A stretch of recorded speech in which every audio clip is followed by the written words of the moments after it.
C'est Culture Geek. Bonjour Anissé. Bonjour Anissé. Bonjour Anad.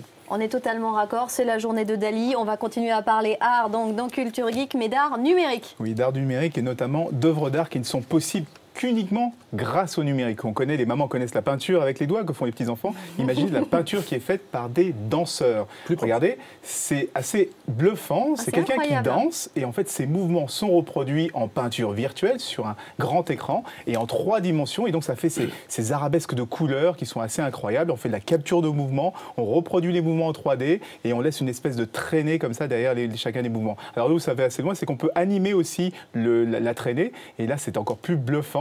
Et ça fait ces espèces de jeux de lumière. C'est une exposition qui n'est possible et des œuvres qui ne sont possibles uniquement grâce au numérique. Alors, ce qui est bien également, Anissé, c'est que le numérique sert également à donner une nouvelle vie, mais à des œuvres classiques. Oui, les œuvres classiques. Alors, les œuvres classiques, on les connaît, on va en voir quelques-unes. Mais l'idée, c'est d'avoir des nouveaux vidéo-guides. On connaît les audio-guides dans les musées. Imaginez-vous utiliser votre téléphone portable comme un vidéo-guide. Qu'est-ce que vous faites? Vous prenez votre téléphone portable, vous regardez une œuvre. Là, par exemple, on a la jeune fille à la boucle d'oreille de perles de Werner ou bien les tours de sol de Van Gogh. Eh bien, on met son iPad, on met sa tablette ou son téléphone portable devant et il y a une animation. La Joconde vous fait un petit clin d'œil et comme ça se transforme en Léonard de Vinci. L'idée, c'est de rendre les expositions un peu plus ludiques et de faire en sorte que les gens aillent au musée et voient quelque chose de différent sur les œuvres classiques. On a même par exemple là les fleurs qui éclosent dans l'exposition. Donc c'est ça l'idée, plus ludique, donner envie aux gens d'aller au musée. On peut aussi parler de symphonie informatique. Oui, alors là c'est la musique, c'est l'art sonore. On peut parler de symphonie de couleurs.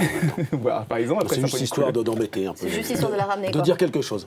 Eh bien regardez, ça c'est de la musique informatique. Qu'est-ce qu'on a fait? C'est un artiste qui s'appelle Ruben Der. Alors, Ruben Der, il a pris 14 guitares, il a mis des petits moteurs avec un petit bout de tissu et il fait du violon sur des guitares. Écoutez, c'est assez fabuleux comme son. Ça ressemble un peu à du Pink Floyd. C'est vrai. À du Pink Floyd. Et donc c'est assez bluffant. C'est un ordinateur qui joue. Ce sont des ordinateurs qui jouent. Et peut-être que son exposition, enfin sa création va peut-être faire une prochaine symphonie.